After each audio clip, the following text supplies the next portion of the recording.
BJP ಶಾಸಕ ಮುನಿರತ್ನಗೆ ಮತ್ತೊಂದು ಸಂಕಷ್ಟ ಎದುರಾಗಿದೆ. ಮುನಿರತ್ನ ವಿರುದ್ಧ ಅತ್ಯಾಚಾರ ಪ್ರಕರಣ ದಾಖಲಾಗಿದೆ. ರಾಮನಗರದ ಕಗ್ಗಲೀಪುರ ಠಾಣೆಯಲ್ಲಿ ಎಫ್ಐಆರ್ ದಾಖಲಾಗಿದೆ. ಕಗ್ಗಲೀಪುರದ ರೆಸಾರ್ಟ್ನಲ್ಲಿ ಅತ್ಯಾಚಾರವೆಸಗಿದ್ದಾರೆ ಅಂತ ಮಹಿಳಾ ಆರೋಪ ಮಾಡಿದ್ದಾರೆ. ಮುನಿರತ್ನ ಸೇರಿದಂತೆ 7 ಜನರ ವಿರುದ್ಧ ಮಹಿಳೆ ಈ ರೀತಿ ಕೇಸ್ ದಾಖಲಿಸಿದ್ದಾರೆ.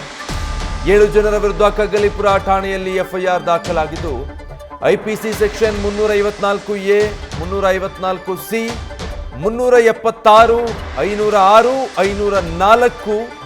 120B, 149 ಹೀಗೆ ವಿವಿಧ ಸೆಕ್ಷನ್ಗಳ ಅಡಿಯಲ್ಲಿ ಎಫ್ಐಆರ್ ದಾಖಲಾಗಿದೆ.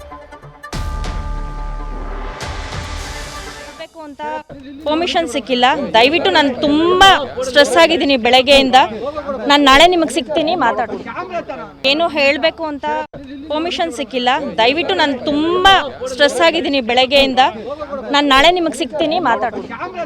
ಏನು ಹೇಳಬೇಕು ಅಂತ ಪರ್ಮಿಷನ್ ಸಿಕ್ಕಿಲ್ಲ. ದಯವಿಟ್ಟು ನಾನು ತುಂಬಾ ಸ್ಟ್ರೆಸ್ ಆಗಿದ್ದೀನಿ ಬೆಳಗ್ಗೆಯಿಂದ.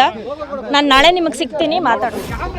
ಚಂದ್ರಶೇಖರ್ ಲೈವ್ ನಲ್ಲಿ ಜಾಯ್ನ್ ಆಗ್ತಾ ಇದ್ದಾರೆ. ಚಂದ್ರಶೇಖರ್, ಈಗಾಗಲೇ ಜಾತಿ ನಿಂದನೆ ಕೊಲೆ ಬೆದರಿಕೆ ಕೇಸ್ನಲ್ಲಿ ಸದ್ಯ ಜೈಲಲ್ಲಿದ್ದಾರೆ ಶಾಸಕ ಮುನಿರತ್ನ. ಈಗ ಅತ್ಯಾಚಾರ ಪ್ರಕರಣ ಅವ್ರ ಮೇಲೆ ದಾಖಲಾಗಿರೋದು. ಆರೋಪ ಮಾಡ್ತಾ ಇರೋ ಮಹಿಳೆ ಏನ್ ಹೇಳ್ತಾ ಇದ್ದಾರೆ? ಖಂಡಿತವಾಗಿಯೂ ವಿಜಯ್, ಏನು ಈ ಒಂದು ಪ್ರಕರಣಕ್ಕೆ ಸಂಬಂಧಪಟ್ಟಂತೆ ಈಗಾಗಲೇ ಮಹಿಳೆ ಒಂದು ಹೇಳಿಕೆಯನ್ನ ಅಂದ್ರೆ ಆಫ್ ದಿ ರೆಕಾರ್ಡ್ ಹೇಳಿರುವಂತಹದ್ದು.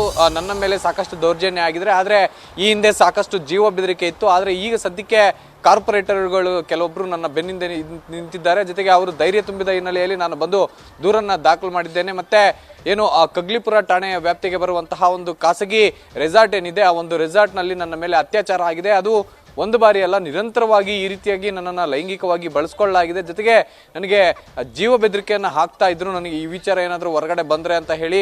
ಜೊತೆಗೆ ಅದನ್ನು ಬಿಟ್ಟರೆ ವಿಡಿಯೋ ಕೂಡ ಮಾಡಿಕೊಂಡು, ಆ ವಿಡಿಯೋ ನನ್ನದು ಮಾತ್ರ ಮಾಡಿಕೊಂಡು, ಆ ವಿಡಿಯೋ ಸಂಬಂಧಪಟ್ಟಂತೆ ಬ್ಲ್ಯಾಕ್ ಮೇಲ್ ಸಹ ನನ್ನನ್ನು ಮಾಡಿದ್ದಾರೆ ಅನ್ನುವಂತಹ ಮಾಹಿತಿಯನ್ನು ಕೂಡ ಸದ್ಯಕ್ಕೆ ಮಹಿಳೆ ಹೇಳಿರುವಂತಹದ್ದು. ಈ ಹಿನ್ನೆಲೆಯಲ್ಲಿ ನಿನ್ನೆ ರಾತ್ರಿ ಸುಮಾರು 2 ಗಂಟೆ ವೇಳೆಗೆ ಒಂದು ಎಫ್ಐಆರ್ ಕೂಡ ಕಗ್ಗಲೀಪುರಂ ಠಾಣೆಯಲ್ಲಿ ದಾಖಲಾಗಿರುವಂತಹದ್ದು. ಈ ಎಫ್ಐಆರ್ನಲ್ಲಿ ಮುನಿರತ್ನ ಅವರು A1 ಆದರೆ, ಅವರ ಜೊತೆಗೆ ಅಂದರೆ ಒಳಸಂಚು ನಡೆಸಿ ನನ್ನನ್ನು ಈ ರೀತಿಯಾಗಿ ಮಾಡಿದ್ದಾರೆ ಅನ್ನುವಂತಹ ಸಂಬಂಧಪಟ್ಟಂತೆ ಈಗಾಗಲೇ 7 ಜನನ್ನ, ಮುನಿರತ್ನ ಅವರನ್ನ ಸೇರಿ 7 ಜನ ಆ ಒಂದು ಎಫ್ಐಆರ್ನಲ್ಲಿ ಆರೋಪಿಗಳಾಗಿರುವಂತಹದ್ದು. ಹೀಗಾಗಿ ಎಲ್ಲೊಂದು ಕಡೆ ಮುನಿರತ್ನ ಅವರಿಗೆ ಮತ್ತೊಂದು ಸಂಕಷ್ಟ ಅಂತಂದ್ರೆ ತಪ್ಪಾಗಲ್ಲ. ಯಾಕೆಂತಂದ್ರೆ ಈಗ ಸದ್ಯಕ್ಕೆ ಏನು ಜಾತಿ ನಿಂದನೆ ಪ್ರಕರಣದಲ್ಲಿ ಮತ್ತೆ ವಂಚನೆ ಪ್ರಕರಣದಲ್ಲಿ ಈಗಾಗಲೇ ಜೈಲು ಸೇರಿರುವಂತಹದ್ದು. ಅದನ್ನ ಬಿಟ್ಟು ಅಂದ್ರೆ ಇಂದು ಅಥವಾ ನಾಳೆ ಜಾಮೀನು ಪಡೆದು ಏನಾದರೂ ಹೊರಗಡೆ ಬಂದರೂ ಸಹ ಮತ್ತೆ ಸಂಕಷ್ಟ ತಪ್ಪಿದ್ದಲ್ಲ ಅಂತಂದ್ರೆ ತಪ್ಪಾಗಲ್ಲ Vijay. Okay, thank you Chandrashekhar.